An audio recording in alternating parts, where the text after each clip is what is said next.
Write assumptions and limitations like a pro IC memo guide. Welcome! Today we're sharpening a skill every professional needs, stating assumptions so your analysis is clear and useful. Assumptions fill critical knowledge gaps, the things we can't verify right now, but must decide on anyway. When you name them, your memo becomes actionable, not vague, because readers see what your conclusions rest on.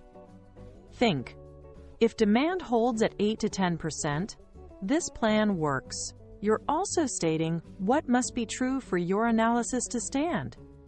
That transparency lets leaders pressure test your logic, adjust inputs, and make faster, smarter decisions. Let's separate two essentials.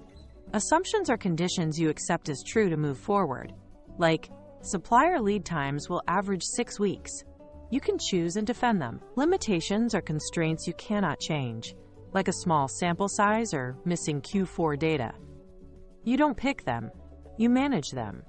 Treat assumptions with a clear rationale, based on last 12 months of invoices.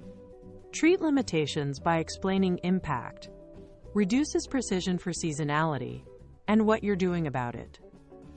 This distinction keeps your memo honest, focused, and decision-ready.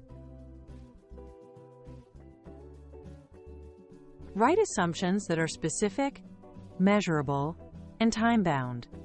For example, we assume a 9 to 11% conversion rate through Q4 2025. Cite sources, data windows, and methods based on CRM data from January to Aug 2025, cleaned for duplicates. This shows your evidence and how you used it. Add a confidence level or uncertainty note. Moderate confidence, historical volatility plus or minus 2%. These details let stakeholders judge reliability, compare scenarios, and see where deeper analysis is needed.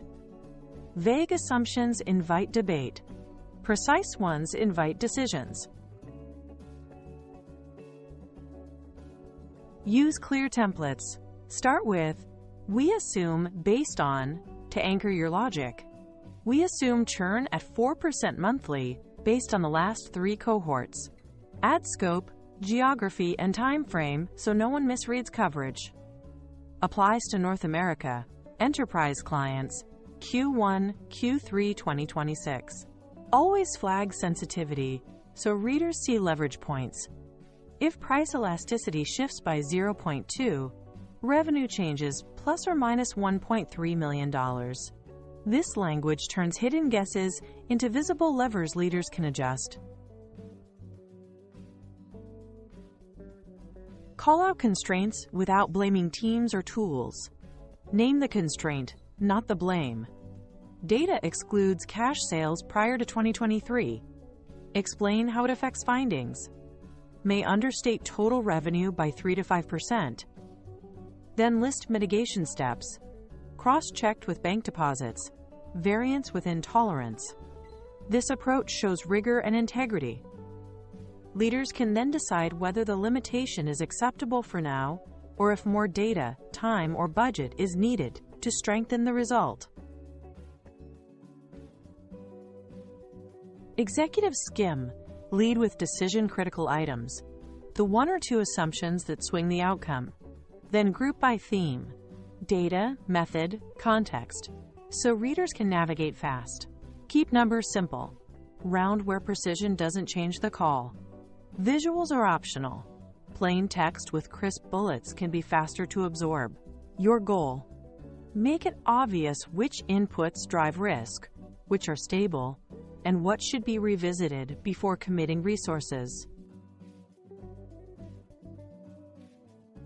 Where it matters, show best/base/worst scenarios to frame risk. EBIT impact: $3.2 million per $2 million per $0.5 million. Call out unknowns explicitly. Potential regulatory shifts not yet scoped. This honesty prevents false certainty. Offer triggers for reassessment. Revisit if CPI greater than 4%. If supplier B exits, or if CAC rises 20% for 2 months.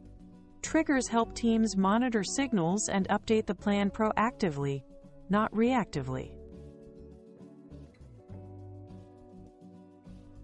End strong. Summarize the 3 to 5 most material points, the assumptions and limitations that actually move the decision. Add, what would change our view to show openness and learning? A sustained churn greater than 6% or approval delays beyond 60 days. Finally, invite follow-up with clear needs and timelines. To reduce uncertainty, we'll run a 4-week A/B test and request anonymized competitor pricing within 10 business days. Now your memo doesn't just inform, it guides next steps.